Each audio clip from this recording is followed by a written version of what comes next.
বানাবো আম পানা। আম পানা বানাবার জন্য আমগুলোকে আমি ছাড়িয়ে নিয়েছি।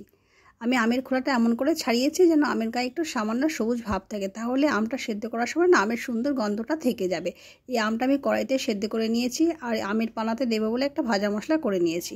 এই সেদ্ধ আমটা মিক্সিং বলে দিয়ে 2 টেবিল চামচ চিনি, 1/2 টেবিল চামচ বিট লবণ আর 2 টেবিল চামচ ভাজা মশলার গুঁড়ো আর বাড়ির আমার গাছের ফ্রেশ পুদিনা পাতা তুলে নিয়ে এসে ধুয়ে নিয়ে আমি আমের সাথে পেস্ট করে নিয়েছি। তারপর আম সেদ্ধর যে জলটা এই আবার একটু দিয়ে হালকা করে নিয়েছি, নিয়ে একটু বয়ানে আমি স্টোর করে রাখবো বলে তুলে রেখেছি।